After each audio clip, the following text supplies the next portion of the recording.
아, 안녕하세요. 잘 들리시죠? 마냐 르투벨라입니다.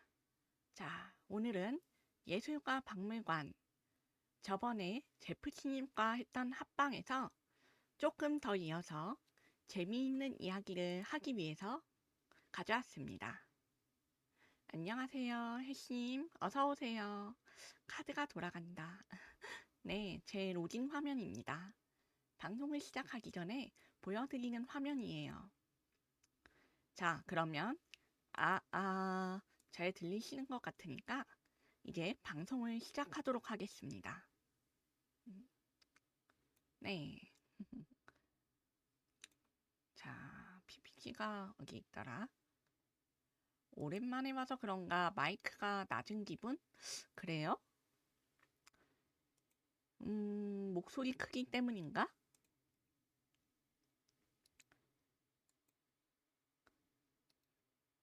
보자. 마이크 딱히 안 내려놨는데. 그래요. 속성에서 조금 건드려 볼게요.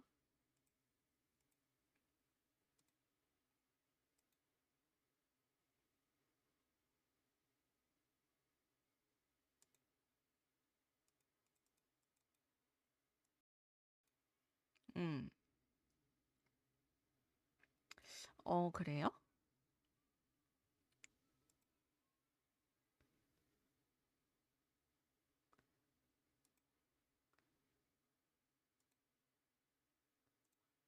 음, 딱히 뭐 건드린 적은 없는데. 그러면, 아, 지금 임의로 OBS에서 건드렸습니다. 지금은 들릴까요? 자, 일단 설정을 해놨고, 괜찮으면 방송 진행하도록 하겠습니다. 네, 감사합니다. 자, 제가 지난 시간에 과학 해설사이신 제프치님과 함께 합방을 했습니다. 그때는 과학관과 박물관의 차이에 대해서 이야기하는 거였죠. 오늘은 예술과 전시시설로서의 박물관에 대해서 알아볼 겁니다. 다만 여러분이 너무 어려우시지 않도록 난이도를 조금 조절해서 준비했어요. 그럼 시작할게요. 자, 일단 짚고 넘어갈 것. 박물관과 미술관의 정의에 대해서 지난번에 이야기한 것과 기본 토대는 똑같습니다. 박물관이란 고고학적인 자료나 역사적인 유물, 예술품, 그 밖에 학술적 의의가 깊은 자료를 수집, 보존, 전시하여 학술 연구와 사회 교육에 기여하는 시설입니다. 영어로는 뮤지엄, 영어 음악의 뮤직, 기원이 되기도 하죠. 그리고 이 뮤직의 기원이 되는 단어는 무사히, 뮤지엄, 뮤직. 이것은 모두 무사히라는 단어에서 나왔으며 이 무사히는 고대 그리스의 9명의 여신들의 이름입니다. 집합체로 이르는 말이에요. 각각 개인의 이름은 따로 있고 이들, 그러니까 학문과 예술을 담당하는 이 여신들의 모임, 집합, 이 단위를 무사히라고 불렀습니다. 그래서 이들을 모시는 신전을 의미하는 단어가 뮤제이온, 고대 그리스어로 뮤제이온에서 왔습니다. 이 뮤제이온이 영어로 바뀌면서 변형이 가해진 거고요. 이 뮤제이온은 일종의 고대 학당이었습니다. 이 뮤제이온이란 본래는 철학적인 토론, 발언, 그리고 연설들이 오가는 곳이었죠. 고대 그리스는 어떤 국가냐면 민주정의 국가였습니다. 물론 지역적 차이에 따라서 문화가 다소 다른 점은 존재했지만 공통적으로 적어도 민주정 그리고 우리가 아는 권력과 정치의 구도에서 가장 기본적인 토대를 마련한 국가입니다. 그렇기 때문에 철학, 토론, 웅변, 수사를 기본으로 하는 정치 체제를 가진 국가였습니다. 당연히 종교적인 것도 이러한 모습에 따랐고 이 모습에 따라서 관행이 만들어졌습니다. 그래서 신전에서, 광장에서, 뭐 가정에서는 물론이고 배움을 펴할 때까지도 전부 다 토론이 이루어지는 곳이었습니다. 그만큼 말을 중요하게 여기는 곳이었으니까요. 플라톤이 싫어하던 정치 구조죠. 그렇죠. 하지만 이 정치 구조와 이들의 배움, 그리고 말을 통한 교육 때문에 인류의 서양의 역사가 거의 대부분이 정해졌다라고 봐도 과언이 아닙니다. 고대 그리스가 없었으면 로마도 없었을 것이고, 로마가 없었으면 유럽 문명의 대부분은 아마 지금이랑 많이 달라졌을걸요? 고대의 민주주의와 현대의 민주주의는 좀 다르죠. 어떻게 보면 이름만 같고 현실은 완전 다른 정치 구조라고 봐야 해서 조금 설명이 필요하겠죠. 그런 점은. 민주정이기는 하나 현대처럼 완전 다수가 아니라 선택받은 다수에 가깝고 이 민주라는 것에 원래 사람들이 간과하는 게 있는데 이 민주를 실현할 수 있는 것은 아테네의 시민이었습니다. 시민의 범위는 건장하고 건강하고 병약하지 않으며 뭐 튼튼하고 어느 정도의 일정한 뭐 재산의 기반이 있고 세금을 낼 수 있고 여자, 어린아이, 뭐 외국인, 노예 신분이 아닌 아테네의 남성을 말했습니다. 그래서 사실상 완전한 평등 민주주의랑은 전혀 다른 개념이죠. 어떻게 보면 지금의 투표권의 행위가 매우 줄어든 형태여서 그쵸.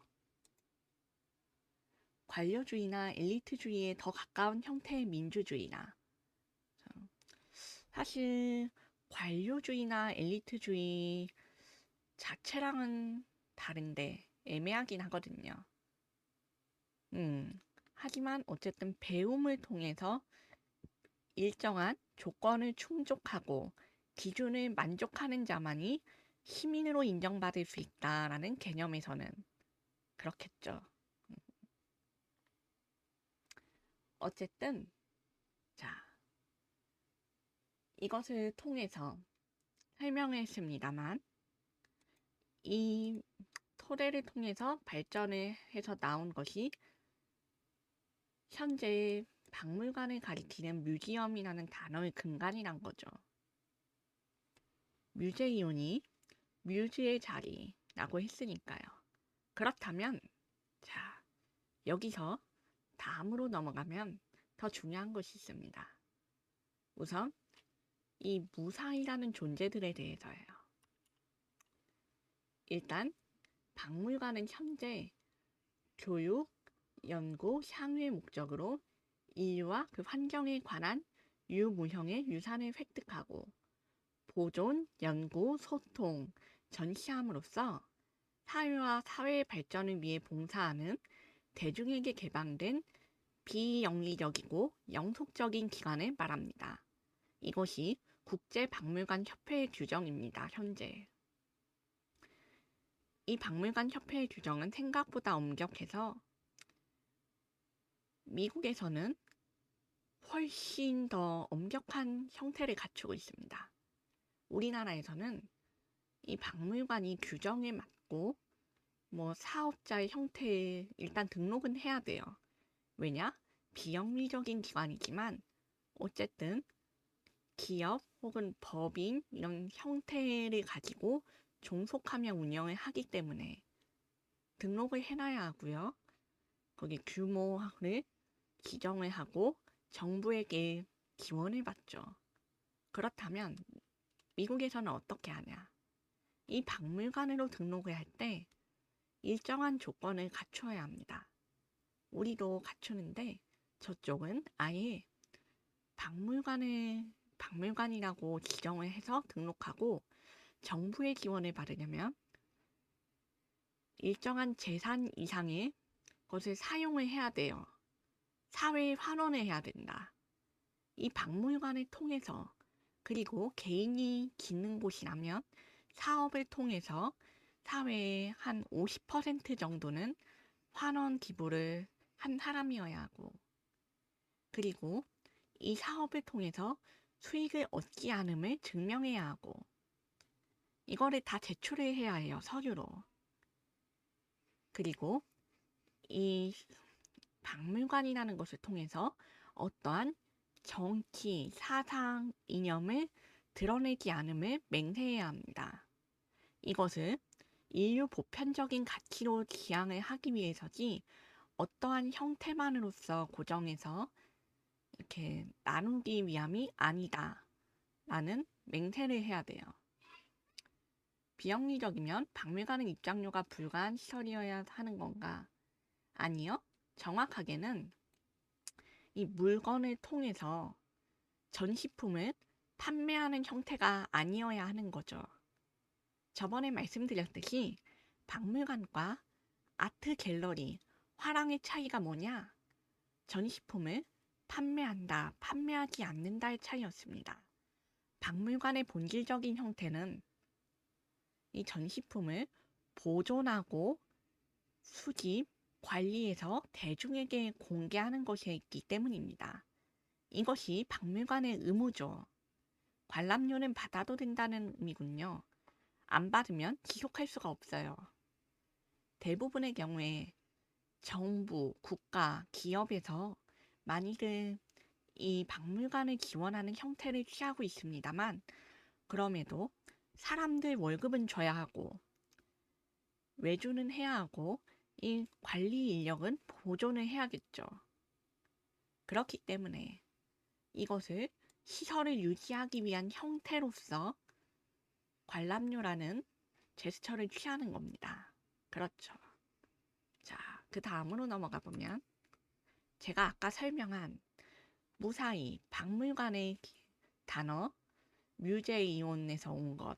이 뮤제이온이 뮤즈의 신전이라고 말씀을 드렸습니다. 그러면 이 뮤즈, 무사히는 어떤 존재들이냐? 원래 고대 그리스의 학문과 예술을 담당하는 존재들이었습니다. 이들은 각자 담당하는 영역이 한 명씩 존재를 했는데 본래에는 9명이 아니라 수가 일정하지 않고 왔다 갔다 했습니다만 후대로 거쳐서 9명으로 고정이 됩니다. 이 고정된 9명의 무사히들은 각자의 이름과 영역을 가지고 숭배되었습니다. 보시면 여기 서사시, 이 서사시는 칼리오페라고 하는 여신이 담당을 하고 희극은 탈리아, 비극은 멜포메네, 종교적인 찬가는 플리임니아, 음악은 에우테르페, 사랑은 우리가 아는 그 세레나데 이런 노래의 형태 말하는 거예요. 이 사랑은 에라토,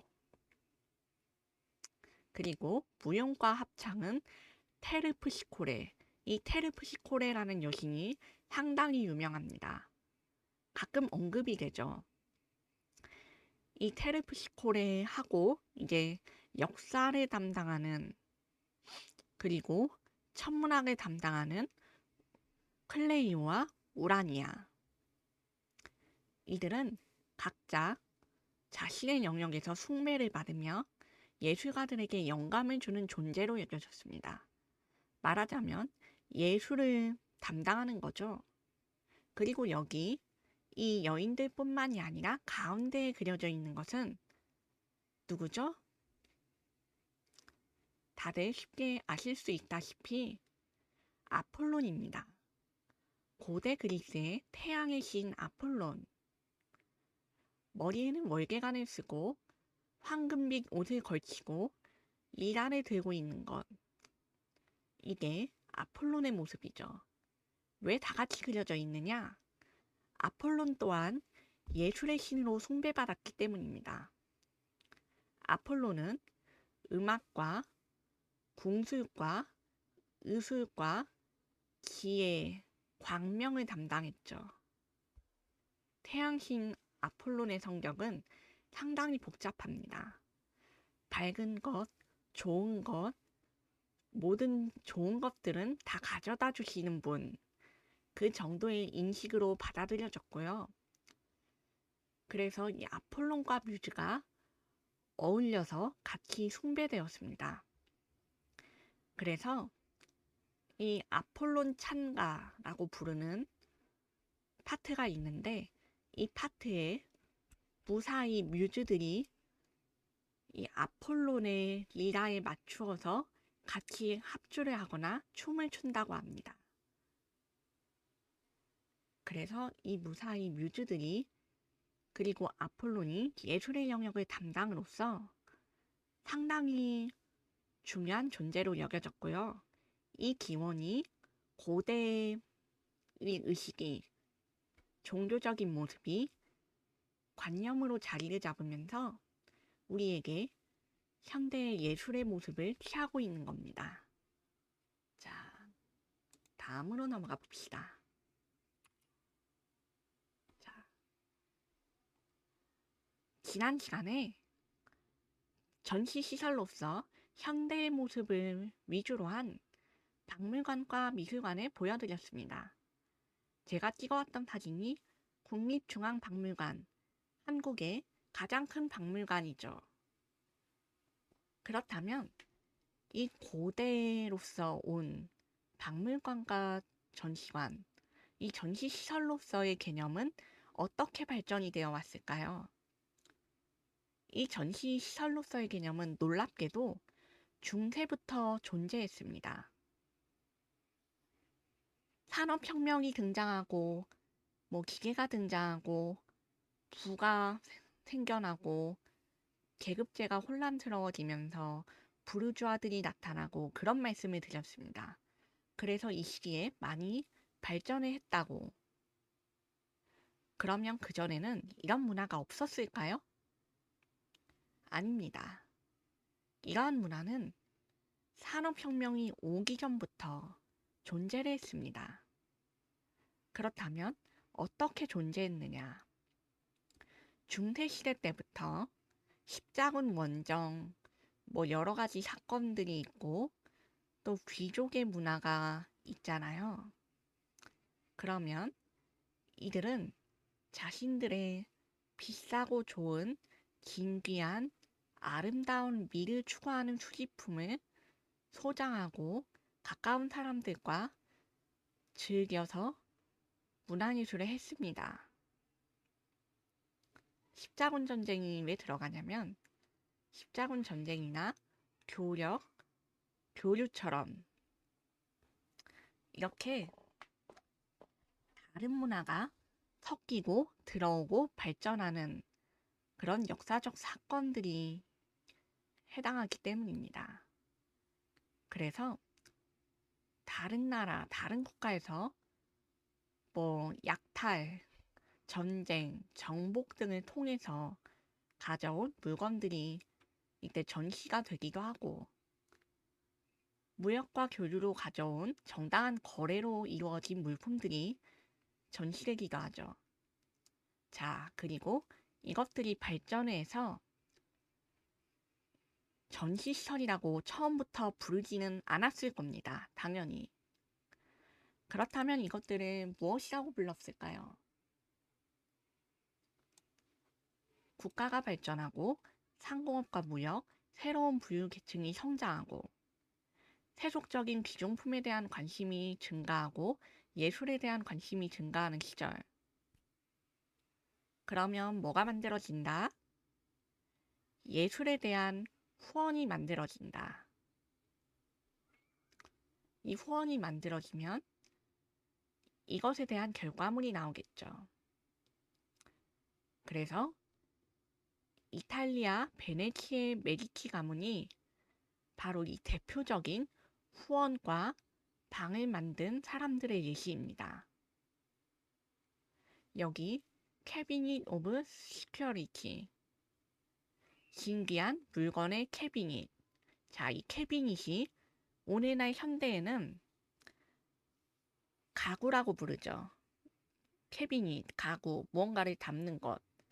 하지만 이때쯤의 시기에는 캐비닛이란 가구가 아니었습니다. 가구가 아니라 본래 장소, 공간, 방을 이르는 말이었어요. 그래서 캐비닛 오브 시큐리티, 신기한 물건의 캐비닛이라고 하면 신기한 물건을 모은 방이었습니다. 우리 집 로비에 꾸며진 미술품이나 조각품, 그렇죠. 그런 것들도 다 이런 겁니다. 벨하 제프티님 어서 오세요. 지난번에 이야기했던 박물관과 과학관의 차이에서 이제 전시시설로서의 박물관에 대해서 좀 더 깊이 들어가는 얘기를 하고 있습니다. 그렇죠. 캐비닛, 개인 소장용 장식장. 맞습니다. 이 개념이 이때에는 장식장뿐만이 아니라 방을 이루기까지 한다고 말씀을 드렸습니다. 가구 하나로 국한된 게 아닌 방, 전시실. 그러면 예를 들어 봅시다. 아까 베네치아의 메디치 가문을 말씀드렸는데 이들은 메디치 가문들은 예술품을 그저 사들이는 데 그치지 않고 스스로 나서서 자신의 안목으로 예술가를 발굴하고 후원하고 가르쳤습니다. 이때에도 메디치가의 수집품들을 지킹하기 위해서 박물관, 뮤지엄이라는 용어가 사용되었어요.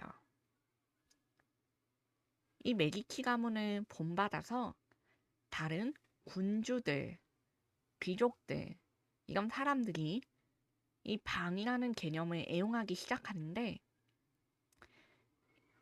이게 본격적으로 기록이 시작된 때는 언제냐?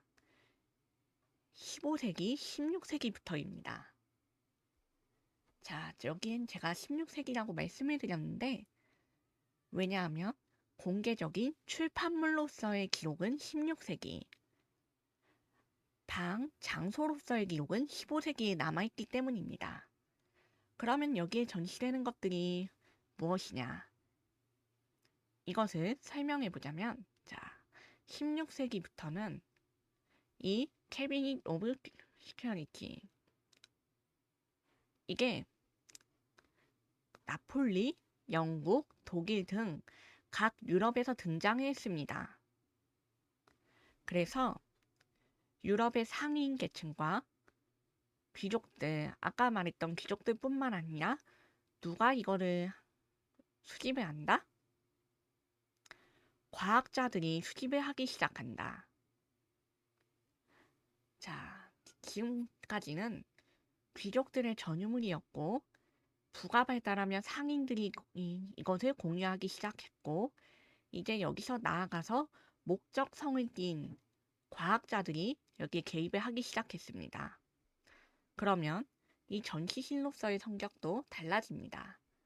지금까지는 값비싸고 귀하고 아름다운 것, 대중이 모두 가질 수 없는 것, 희귀하고 보기 힘든 것들의 근간이었습니다.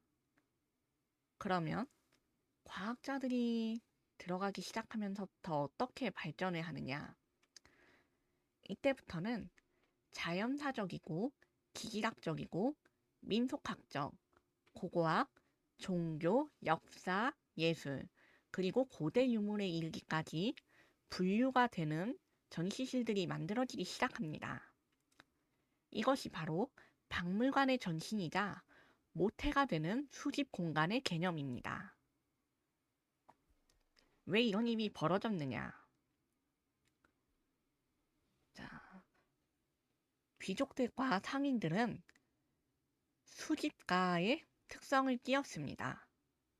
이들은 각자 자신의 개인적인 관심사, 이 특정 관심사를 반영하는 컬렉션을 위주로 수집을 했고, 이것이 곧 그들의 사회적인 지위를 확립하고 유지하는 사회적 장치로도 발생을 하기 시작했습니다. 그래서 왕족과 귀족, 부자들의 전시실은 이국적이고 보다 진귀한 것들, 바다 건너의 것들 혹은 대륙, 미지의 것들과 새로운 것들을 수집하는 데 혈안이었다면, 과학자들은 새로운 것들이지만 보다 발명적이고 발견적이고 실용적이거나 과학적으로 새로운 것들, 사용새와 쓰임새가 보다 목적 지향적인 것들을 수집했습니다. 뿐만 아니라 이 과학적인 목적도 있겠지만, 자, 의사들도 이러한 것들을 수집했고요. 왜?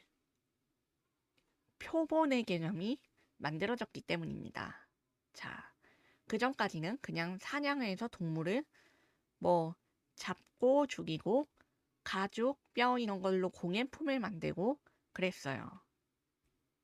근데 이제 이것을 연구하기 위해서 시체를 박제하고 약품으로 보관하고 형태를 보존해서 이 신체적인 특성을 연구하는 목적으로서의 전시 표본이 만들어지게 됩니다.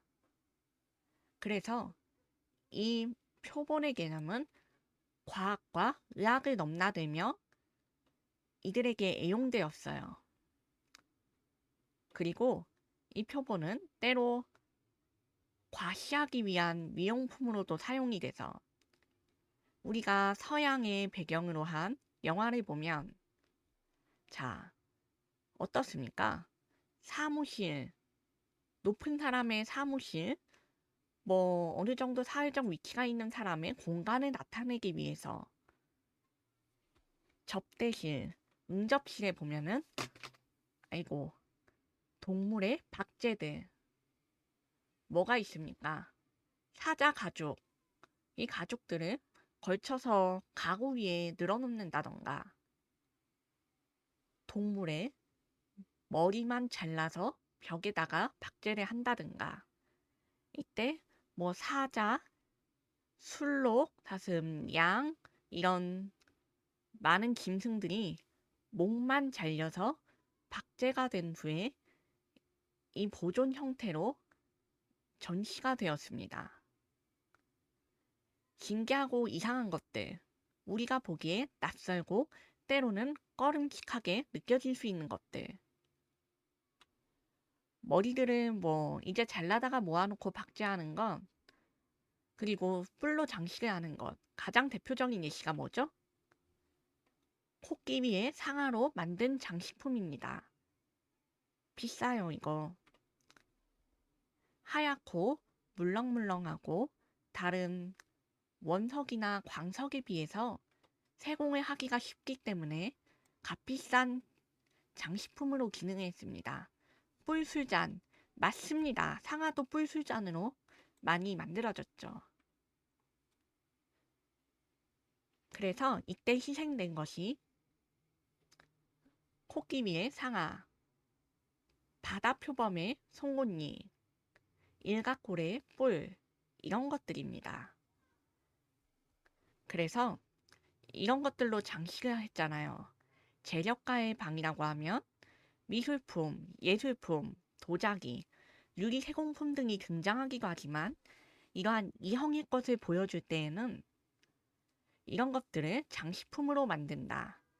그리고 그런 걸 방에 놔두는 게 다 전시의 형태로 타인, 손님에게 보여줌으로써 집주인의 재력과 힘이 보는 눈을 드러낸다는 뜻으로 타인에게 동시에 과시를 하는 의미를 가지고 있습니다.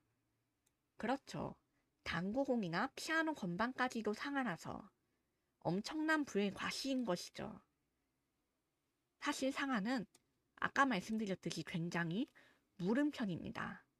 이 무른 강도의 것을 가지고 제대로 뭐 휘두른다거나 사용을 할 수는 없겠죠. 거기에 음료수를 담으면 이게 물들 것이고 쉽게 깨질 수 있을 것이고, 이런 강도의 것을 내가 가지고 남에게 보여주고 많이 가지고 쓸 수 있다라고 과시하는 거예요. 자,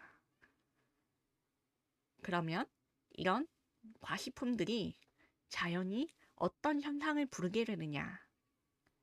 이를 통해서 자연사의 발전으로 나아가는 현상을 보여줍니다.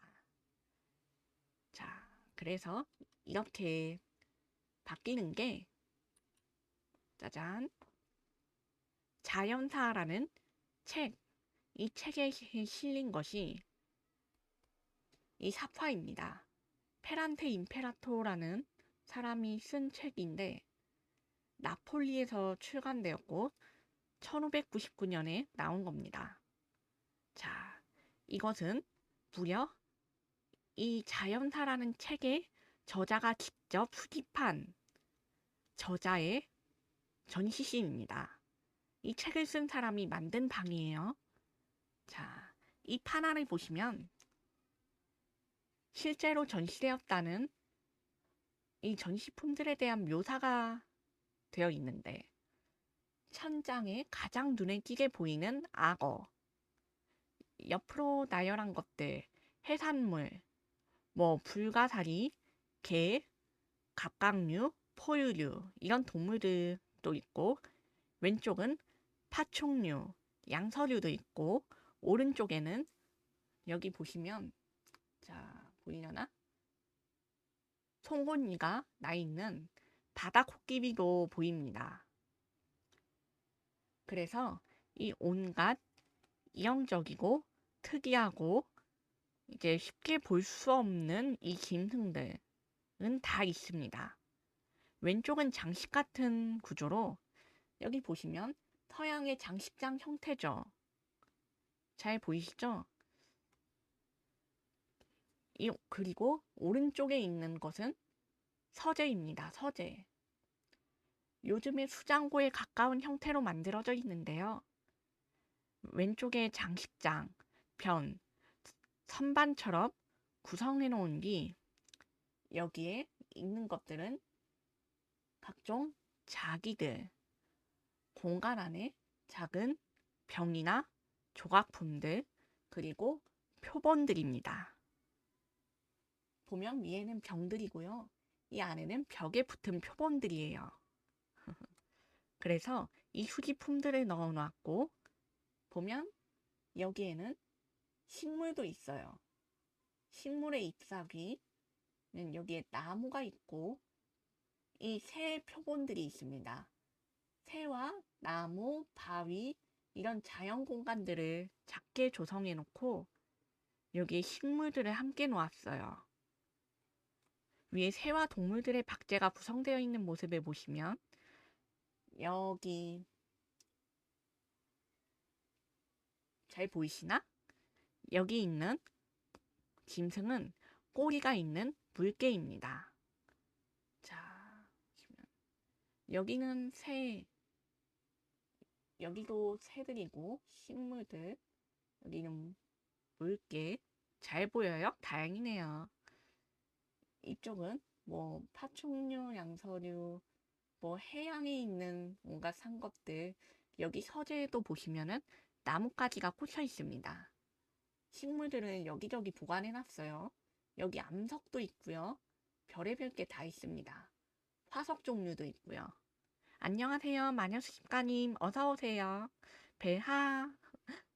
오늘은 박물관에 대해서, 전시시설의 발전에 대해서 이야기를 합니다. 그래서 이 생물들이 통상적인 환경이라면 한 자리에 다 모여있지 않습니다. 그렇죠. 당연히 여기서 같이 존재하지 말아야 할 것들도 있으니까요. 자, 여기 아래에는 약재를 보관하는 약재장, 선반처럼 정리를 해놨고, 오른쪽에는 사람들이 이런 걸 신기한 듯이 가리키면서 구경하고 있습니다. 여기 옆에는 강아지들도 있어요.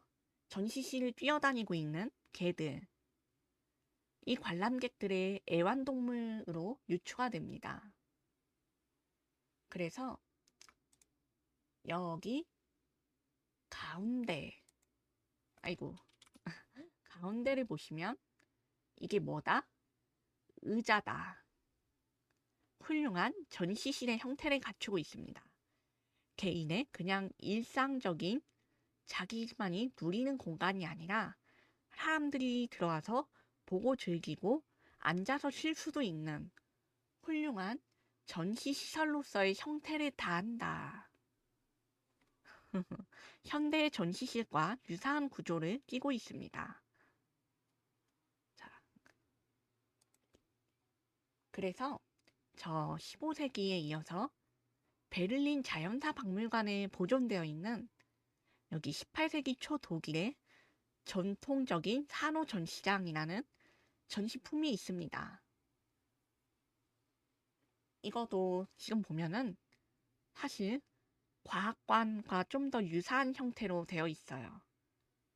박물관의 전시품이라기보다는 이때는 좀 자연사적이고 뭐 시각적이고 이런 작품들이 많이 나오기도 한 시절이었기 때문에 이런 개인 수집가들의 물건들이 공공연하게 전시가 되어 있습니다. 이거를 이 베를린 자연사 박물관에서 직접 이거를 사서 전시한 거예요. 안녕하세요, 순영님, 배하, 어서오세요. 반갑습니다. 작품이라기보다는 자연물의 수집이네요. 그렇죠. 이때까지 우리가 알던 예술은 뭐 신과 여신들, 영웅들, 고대 사람들, 설화와 신화들 이런 것들을 묘사하고 뭐 그림으로 옮기고 노래로 만들고 이런 것들을 작품으로 여기고 전시를 했다면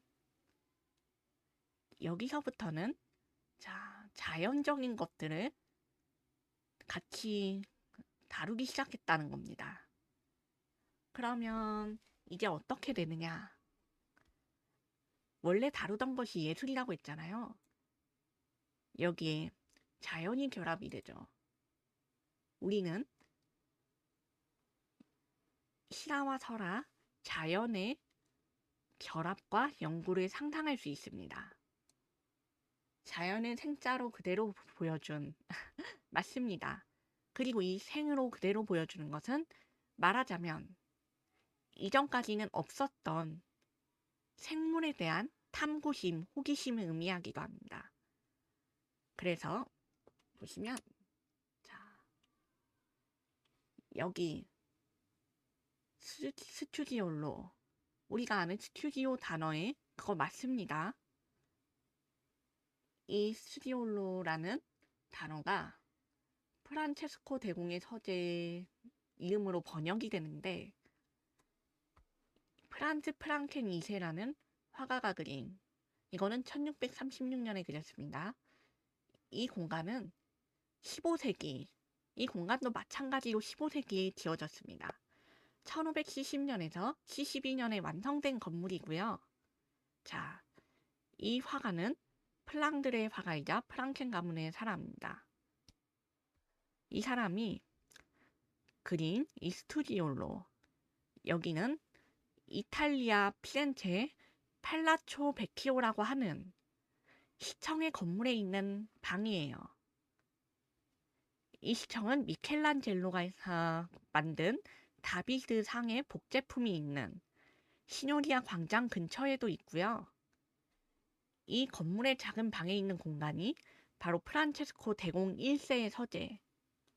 이 사람은 메디치 가문의 사람이었습니다. 이탈리아의 유서 깊은 메디치 가문 맞아요. 그는 이 작은 방을 사무실, 실험실, 그리고 동시에 자기만의 공간으로 은신처이자 아까 말한 캐비닛 오브 큐리어시티, 진귀한 물건들을 모아놓은 방으로 사용했습니다. 그래서 그가 이곳에서 무엇을 했냐면 연금술을 연구하기도 하고 작고 귀중한 것, 특이하거나 희귀한 것으로 물건들을 가득 채워놓기도 하고 예술품들을 수집해서 여기다 소장하기도 했습니다. 여기 보시면 원래 있었던 물건들은 없어지고 다만 벽과 천장에 다양한 그림으로 장식되어 있는 것을 볼 수 있는데 여기에는 우리가 서양 그림의 주제에서 흔하게 볼 수 있는 신화와 설화, 전설의 풍경부터 다른 나라의 이국적인 산업 형태를 묘사한 그림까지도 실려서 있었습니다. 말 그대로 인간의 역사와 같은 것들, 그런 형태로 고대로부터 주제를 바꾸어서 수집해 넣었고요. 현재 이 방에 있던 소장품 중에 벽에 걸려 있는 것만 남아있고 나머지는 남아있지 않습니다. 이 메디치 가문의 후손이 나중에 처분을 하고 방을 원래 두었던 것을 대중에게 공개하는 형태로 바꾸었거든요. 원래에는 여기에 약 20개 정도의 진열장이 있었고 그림이 총 34점 정도 있었다고 추정을 합니다. 그래서 여기서 우리가 볼 수 있는 거, 현재 볼 수 있는 거는 페르세우스와 안드로메다, 파이톤 태양신의 자매들, 뭐 이런 것도 있고 모세가 홍해를 가르는 그림도 있고 그래가지고 이 진귀한 그림들 뿐만 아니라 연금술사의 작업실이라는 당대에 이루어진 연금술에 묘사한 그림도 있고 진짜 별의별 게 다 있었어요. 놀랍죠? 그래서 이 방의 주제를 우리는 신과 자연, 인간의 상호작용과 예술, 과학적인 관심사가 한데 모여있던 방이라고 추정합니다. 보시면 자 여기 이것도 프랑스 프랑켄이라고 하는 이 작가가 다른 그림을 또 그렸습니다. 이거는 1619년에 그린 거고 안트베르펜 왕립미술관에서 소장하고 있는 작품이에요. 자, 여기에서 보시면 뭐가 보이죠? 위에는 불타는 도시가 보이고 여기에는 절벽, 강가의 풍경과 사람, 이게 자연의 풍경화가 그려져 있습니다. 가운데에는 뭐다? 성화다. 성모와 예수로 추정되는 그림, 그리고 옆에는 천사가 그려져 있습니다.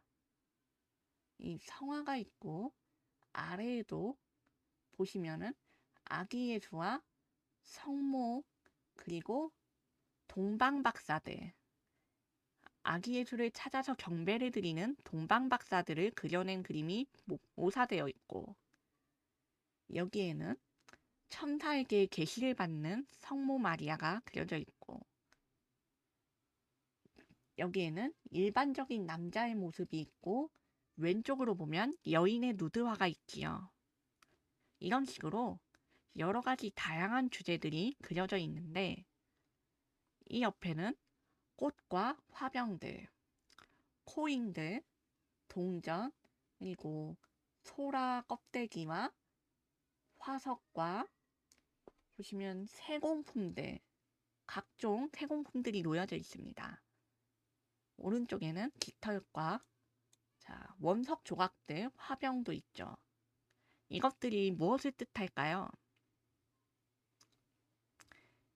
원석은 빼고 이게 다 뭐죠? 자, 기회와 세공이 들어간 것. 그렇습니다. 다 당대 기술과 문화예술이 발전해야 나올 수 있는 것들. 그런 것들이 모인 풍경을 묘사하고 있어요. 그래서 이런 것들이 한데 모인 방, 전시실을 그려낸 겁니다. 그래서 이 작품의 제목도 A Cabinet of Curiosity, 제목도 전시실, 진귀한 물건을 모은 방인 겁니다. 이 그림은 당대 수집가들의 수집품을 전시한 걸 묘사한 작품인 겁니다. 이 프란츠 프랑켄 2세라고 하는 화가가 이 주제를 사용함으로써 새로운 예술 장르를 창조한 사람이었어요. 본래 그전에는 그냥 주제를 가지고 그림을 그렸다면 이때는 당대의 현실을, 예술이 어떻게 사용되고 소비되고 있는가를 묘사한 거니까요. 그래서 당대에 소비된 것은 사실상 교회 재단 하뿐만이 아니라 당대 기술과 예술, 세공, 조각, 다양한 것들이 소비가 되고 있었다는 것을 보여주는 겁니다. 여기 화석석들도 있는 것도 다 학문적인 관심이 늘어났다는 걸 반영하고 있는 거고요. 그러면 우리가 여기서 무엇을 할 수 있느냐? 신화와 설화, 점설, 과학, 의학이 함께 했습니다. 그러면서 자연사가 연구되고 발달하면 무슨 일이 벌어지냐? 본래 신화 속에, 설화 속에 존재했던 생물과 일치하는 특징을 가졌다라고 생각되는 생물들의 주목이 갑니다. 예를 들면 유니콘의 뿔이 있죠. 처녀를 좋아하고 순결함을 좋아하고 말의 모습에 뿔이 달리고 신성시대는 이 짐승은 여성에게만 온순하다라고 알려져 있죠. 그러면 이 신화생물, 이 유니콘은 가장 비슷한 특징을 가진 게 뭐냐? 일각고래입니다. 뜬금없다고 생각하실 수 있겠지만 설화적인 특징을 가진 거니까요. 자, 고래랑 말이 무슨 연관이 있느냐? 뿔입니다. 뿔. 우리가 생각하는 유니콘은 어떤 모습이죠? 말인데 여기 이마 가운데에 뿔이 길게, 길쭉하게 나와 있는 거죠. 마그데부르크 유니콘이 진짜 있어요. 네. 일단 지금 설명하는 거는 이 신화 생물들이라고 하는 이 생물과 그리고 지금까지 살아있는, 이 당대에 살아있는 기준이겠죠. 이때에 살아있는 생물들과 비슷한 특징을 가진 것들이 연구가 되었다. 그러면 이 사람들은 이때 화석이라고 하는 그게 막 시작됐잖아요. 제프치님이 말씀해주신 마그데부르크 유니콘이라고 하는 것도 있지만 대중들은 그렇게까지 잘 모릅니다. 일단 이 시대는 설화와 신화, 점설은 많이 퍼져 있는데 과학적인 지식은 엄청 많이 퍼져 있는 시대가 아니에요. 일반 대중이 모두가 향유하지 않습니다. 그러면 연구가 본격적으로 시작된 시기니까 어디에 관심이 쏠리느냐? 일각고래의 뿔에 관심이 쏠리고 이 뿔에 대해서 동일시가 되는 현상이 나타나게 됩니다. 그래서 이 일각고래의 뿔을 유니콘의 뿔로 착각하는 현상들이 일어나고 이것을 많은 사냥꾼과 밀렵꾼들이 이용해서 이 짐승들을 사냥하고 뿔만 잘라서 거래하고 유통을 합니다. 그래서 당대에 이게 유니콘의 뿔이라고 돌아다니는 것은 사기이다. 이런 말이 나오고 이 짐승들을 사냥하지 말라고 선언을 하는 일이 벌어졌죠. 인간의 눈에서 신화적이고 신비롭게 존재하는 생물과 얼핏 보기에는 동일한 특성을 가지고는 있지만 전혀 다른 종임을 몰랐던 사람들의 지식까지 함께 콜라보레이션을 해서 벌어진 현상입니다. 이제 잡아서 짐승의 특징을 연구할 수 있게 되었으니까 벌어지는 일인 것. 그래서 이런 사기극들이 벌어지고 이 사기극들에 대해서 연구와 제재를 가함으로써 당대에 횡행하던 믿음과 지식의 경계에도 선을 그을 수 있게 되었어요. 그리고 아까 제프키님이 말씀하신 마그데부르크의 유니콘 이런 것도 되게 여러 가지 설이 있기 때문에 정확하게는 유니콘이라고 부르지는 않죠. 그냥 그러한 모습으로 만들 수 있다라는 이야기가 있는 거죠. 약간 복원물 중에 오류가 나는 경우일 수도 있고, 그래서 학계에서는 이거를 진짜 유니콘이라고 하지는 않고 지금은 여러 가지 설이 있다 정도로 이야기를 해둡니다.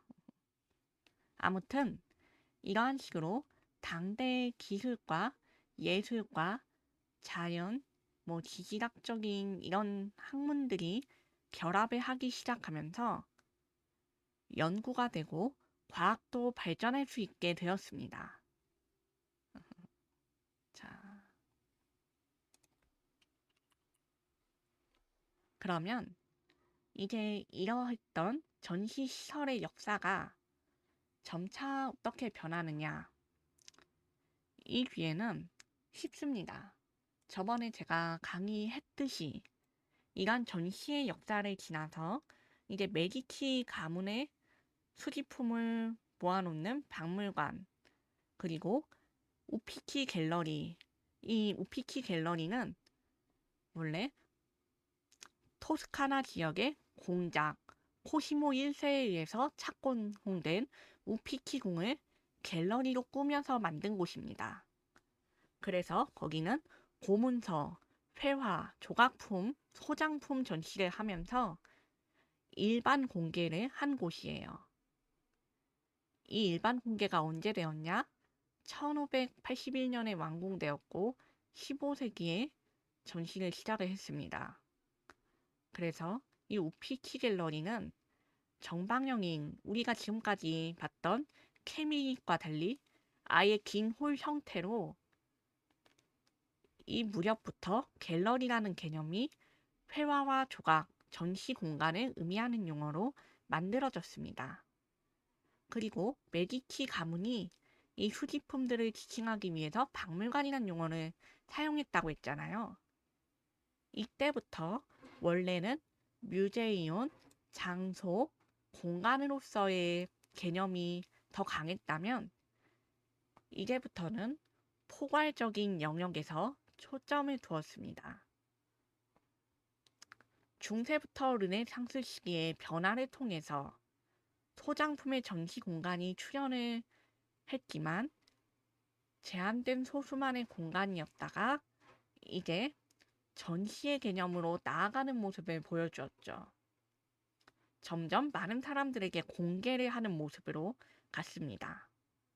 17세기에는 현대적 의미의 미술관이 출현하고 등장하기 시작합니다. 여기에는 적지 않았지만 파리의 루브르 미술관 아시죠? 많은 분들이 미술관이 뭐가 있는지는 정확히 몰라도 세계 4대 박물관 미술관을 꼽아보라고 하면 꼭 등장하는 것이 파리의 루브르 미술관입니다. 이 루브르 미술관은 루이 14세 그리고 이 1678년에 루브르 궁에서 베르사유 궁으로 루이 14세가 이전을 하고 이 공간의 일부를 아폴론 화랑으로 조성하기도 했습니다. 17세기에. 그래서 왕립 아카데미 전시라는 것도 생겨났고요. 18세기로 가면은 작품을 수집하고 공중, 그러니까 일반적인 공공적인 개념으로 전시하는 공간으로서의 개념으로 확정이 되었습니다. 이 루이 16세가 루브르 궁을 미술품 보관, 전시, 교육을 위한 근대적 개념의 미술관으로 만들겠다는 계획으로 작품을 구입했을 뿐만 아니라 목록을 작성하고 관련된 연구기관까지 다 설립했습니다. 그리고 이러한 개념은 남아서 실각한 이후에 17세기 1792년 국민공회 칙령으로 지속 추진되어서 1793년에 처음으로 개관했습니다. 물론 이때는 10일, 열흘 중에 3일만 대중이라고 하는 많은 사람들에게 개방되는 모습을 보여주었어요. 첫 전시회에 유아를 약 537점을 전시했고 이후에는 대중적인 전시라고 하는 개념이 유럽으로 확산되게 됩니다.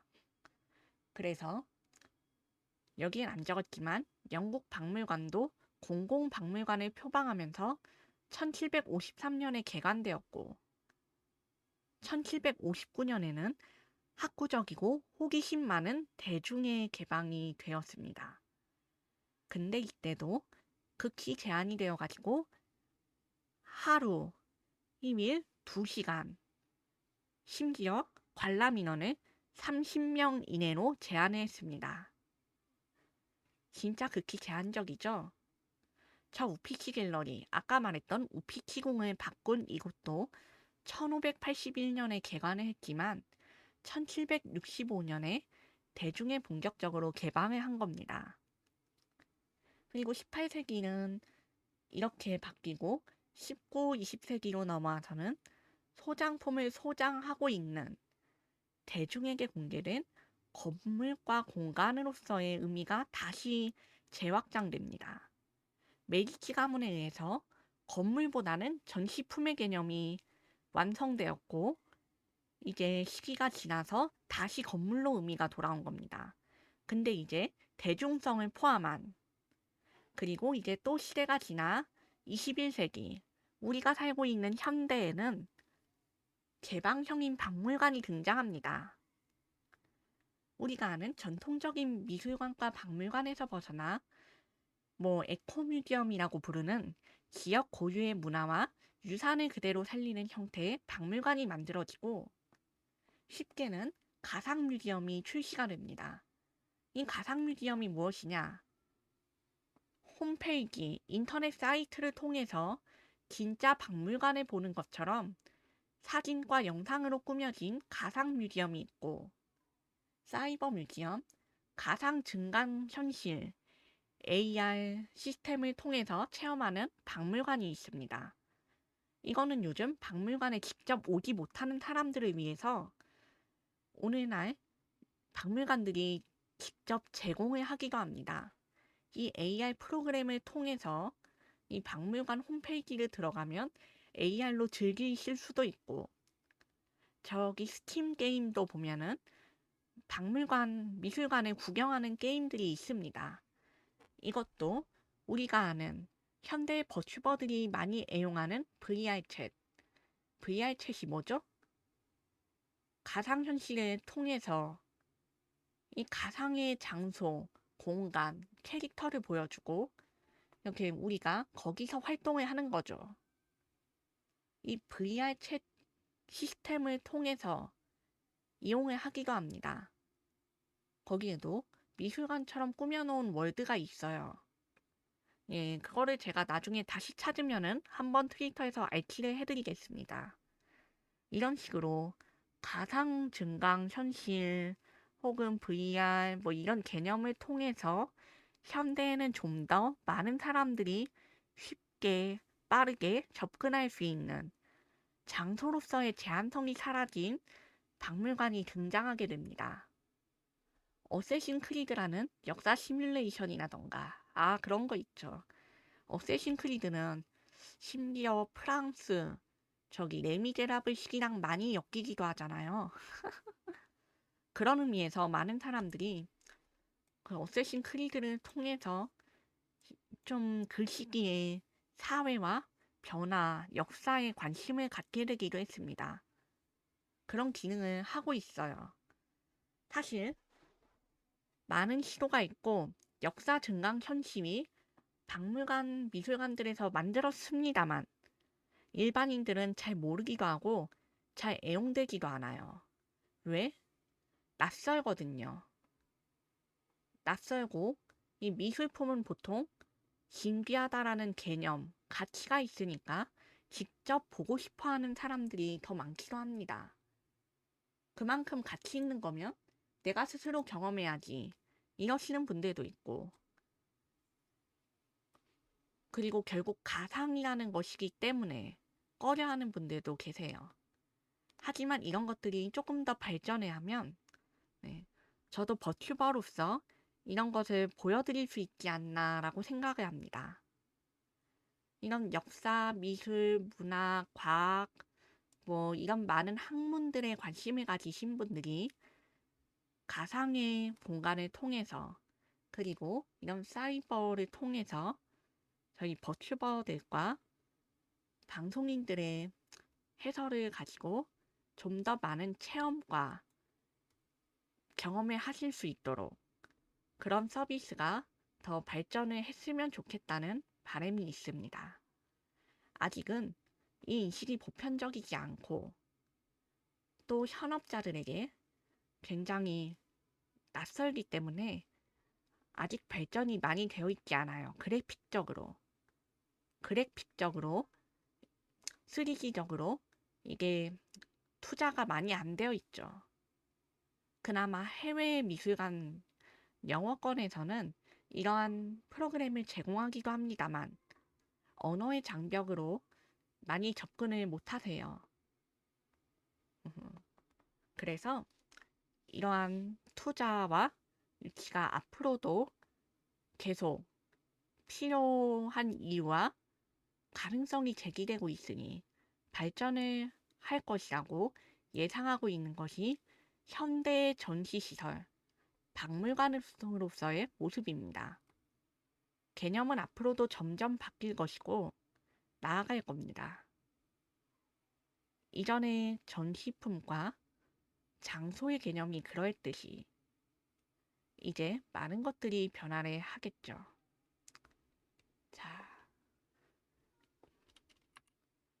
시간에 딱 맞춰서 1시간 반으로. 자, 오늘의 강의는 여기서 끝났습니다.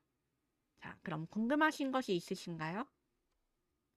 오늘 강의는 끝났으니 질문을 받고 대화를 조금 하고 마치도록 하겠습니다. 원래 여기에 조금 더 덧붙여서 이 전시 박물관으로서의 역사 내역을 좀 더 보여드릴까 했습니다만 그러면 너무 강의의 본질에서 벗어나게 된다는 생각이 들어서 조금 더 쉽게 만들었습니다. 강의하고 보니까 좀 잘한 것 같아요. 자, 질문 있으신 분은 편하게 채팅으로 쳐주시고 없으시면 마칠까요? 자, 편하게. 지금까지 보았던 것들을 다시 한 번씩 보여드리고 캐비넷 오브 큐리어시티 전시 공간으로서의 모습. 이쪽은 프란체스코 대공에서들. 마녀님은 전시회 얼마나 자주 가시나요? 솔직히 말해서 현업이니까 아무래도 꽤 갑니다. 저희가 이런 중요한 전시들이 있으면은 다 한 번씩은 꼭 가요. 이게 마케팅적으로 크게 알려진 전시들도 그렇고 유물적이고 역사적인 좀 학문적인 성격이 들어가는 마이너한 전시들도 일단 한 번씩은 관람해야 합니다. 제가 트위터에 가끔 올리는데 이제 근현대사 전시도 보고 찾아서 안 가고 보내듯이 가시는 건가요? 찾아서 가는 게 크긴 한데 근데 솔직하게 직업이잖아요. 직업이니까 일적으로 가는 것도 크죠. 즐거움과 오락을 위해서 가는 것도 있지만요. 그 비율이 다 있는 거예요. 어쩔 수 없어. 이 전시에 대해서 잘 알려면 꾸준하게 공부를 해야 하니까요. 저희는 한두 번만 보는 것이 아니라 계속 계속해서 많은 경험을 해야 합니다. 그러면 이번 데미안 허스트 전시도 다녀오셨나요? 아, 그거 주말에 가려고 했는데 제가 어제 가족과 약속이 잡혀서 못 갔고요. 음, 아마 이번 평일 내로 다녀오려고 합니다. 이번에 논문을 써서 연구 계획서 좀 만들고 이제 연구 기록을 좀 만들다 보니까 바빠가지고 이번에 못 갔어요. 이번에 데미안 허스트 전시 다녀오면 말씀드리겠습니다. 생각보다 할 일이 많더라고요. 아쉽지만 그래도 표는 사놨어요. 표는 사놨으니까 갈 수 있습니다. 와. 그리고 이 데미안 허스트 전시가 생각보다 인기가 많더라고요. 저는 저번 주 금요일에 보고 왔습니다. 오, 어떠셨어요? 상암동 타오로님은 보고 어떠셨는지 궁금해요. 네. 학과 전공 수업을 전시 보고 오는 걸로 출석 대체했다고요? 오, 되게 유익하게 하셨네요. 응, 응.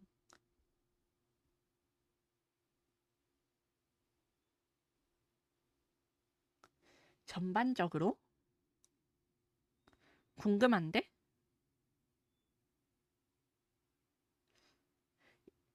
마장동 축산시장 보는 느낌이었습니다. 마장동 축산시장이요? 야, 이- 어디로 눈을 돌려도 죽음에 대한 메타포가 있고, 아, 그쵸. 그걸로 유명한 사람이니까. 음,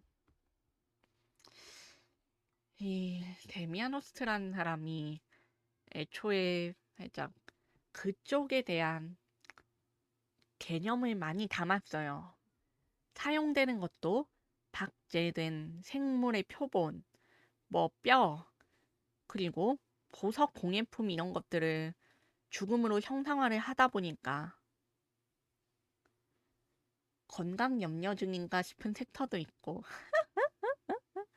아, 그런 거 있지.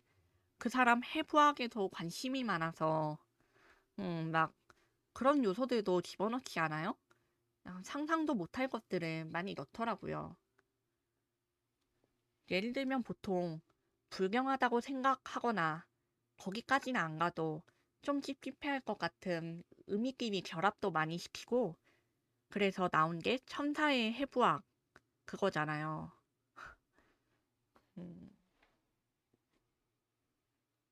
그런 것들도 있어가지고 이 데미안 호스트가 생각보다 악명이 높아요. 물론 굉장히 좋은 예술가는 맞는데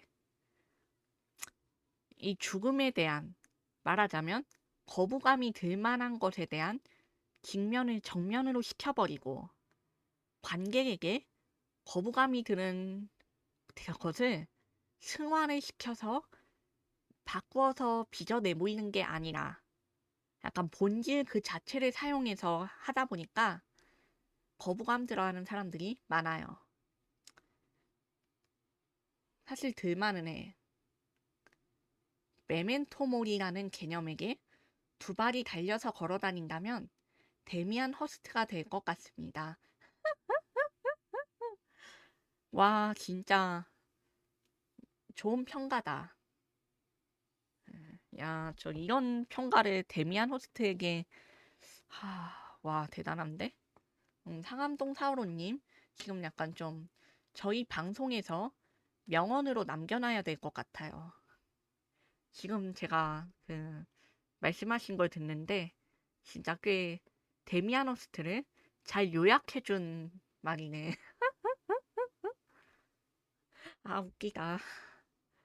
진짜, 죽음을 결국 어차피 어쨌든 인간이든 뭐든 살아있는 생물은 다 죽는다.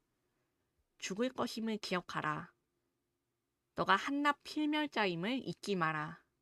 뭐 이런 말이잖아요. 메멘토 모리가. 그래서 나온 게 해골, 이런 상징들, 죽음의 상징을 그림에 그려놓는 거고, 사실 데미안 호스트가 거기에서 좀 더 계승을 해서 넣은 거라고도 볼 수 있기는 하겠네요. 죽음을 한 가지 소재만으로 표현하는 게 아니라 온갖 걸로 다양하게 만들어냈으니, 사실 보통 죽음에 대해 다루는 예술가는 많아요. 솔직히 많거든요. 차고 넘쳤어요.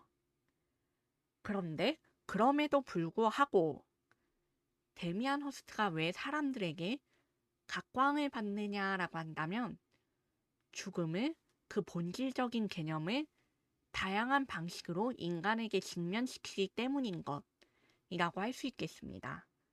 사실 예술가라고 하면 보통 자신이 쓰는 소재, 자신이 쓰는 재료, 예술의 장르가 한정되어 있는 경우가 많아요.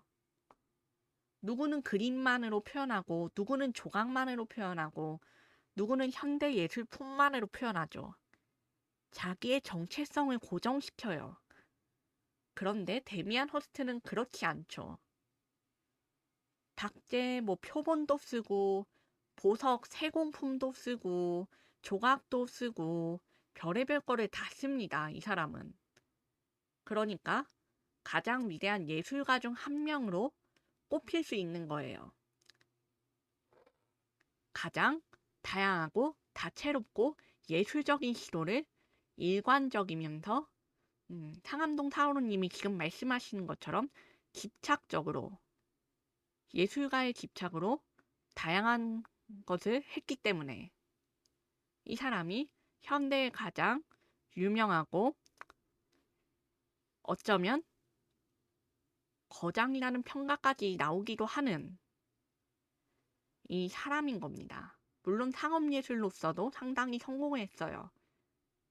하지만 예술의 본질은 뭐에 있느냐? 다양하고 많은 것을 표현하고 가장 중요한 자신의 형태로 빚어내는 것. 물론 그것이 그냥 한 가지인 사람도 많을 거고 그게 나쁜 건 아닙니다. 하지만 다양하게 시도했다는 건 결국 많은 사람들에게 받아들여질 수 있는 많은 방법을 사용했다는 뜻이기 때문에 이 데미안 호스트가 가장 훌륭한 예술가 중 한 명으로 평가받아도 저는 괜찮다고 생각합니다. 좋아요. 사실 우리도 현대 예술을 보면 뭐 이런 게 예술이냐라고 이야기하는 사람들이 있습니다만 실제로 그런 평가를 받는 작품들도 많고요. 하지만 예술은 다양하게 세분화되고 또 정체성을 가지면서 동시에 변화해왔기 때문에 사람들에게 오래 기억되고 받아들여질 수 있는 겁니다. 우리가 지금 일상적으로 소비하고 있는 이 예술의 개념도 고대 사람들에겐 결코 받아들여질 수 없는 어떤 것들이 있었겠죠. 종교적인 것도 그러하고, 예, 인간 중심으로 그리는 것도 받아들일 수 없는 시대가 있었고, 이게 무슨 예술이냐는 예술사에서 언제나 들었던 말이긴 하죠. 그렇습니다. 그렇기 때문에 우리가 지금 당장 에이 이게 무슨 예술이야, 이거는 예술이 아니야 라고 해도 우리가 시간이 아주 많이 흐른 뒤에 어쩌면 늙었을 때에는 예술의 개념 자체가 뒤바뀌어 있을지도 모르고 사람들이 죽고 난 뒤에는 또 한 차례 바뀌어 있을지도 모르죠. 그런 겁니다. 그래서 데미안 호스트 일단 이번 전시는 가보지 않았지만 저는 데미안 허스트의 작품들이 그런 면에서 좋다고 생각합니다. 사실 데미안 호스트가 전시한 게 이번이 처음은 아니니까요. 자, 그러면 이번 전시는 제가 가고 나서 또 후기를 드릴게요. 여기 올리도록 하겠습니다. 그리고 최근에 간 전시는 맨날 사진만 찍어놓고 글을 못 올리고 있어서 이거 마저 해야 되는데 이러면서 합니다. 연구 논문 언제 다 쓰지? 일단 되는 대로 조금씩 다 올려보도록 하겠습니다. 사실 원래 전시도 저 방송 끝나거나 하기 전에 아침에 또 다녀오고 그러거든요. 근데 요즘은 이제 일을 많이 하니까 그럴 시간이 없어져가지고 평일에 다녀오는 게 나을 것 같다는 생각이 듭니다. 아, 그냥 평일에 가야겠어요. 에휴, 어차피 현업이니까 가도 괜찮겠죠. 자, 감사합니다. 뭐 동종업계니까 아무래도 시선이 조금 더 프리한 것도 있어요. 저희 쪽은. 자, 그럼 오늘 강의는 여기서 마치도록 하겠습니다. 자, 질문 주셔서 감사하고 재밌었어요. 상암동 사우루님. 와, 다음번에 전시 후기 있으신 분들도 많이들 들려주세요. 그럼 오늘 고생하셨고 이 강의는 유튜브에도 다시 보기로 올라갑니다. 자, 그럼 이만 가보도록 하겠습니다. 안녕, 벨바. 다음 주에 또 만나요. 즐거운 주말 오후 보내세요. 안녕.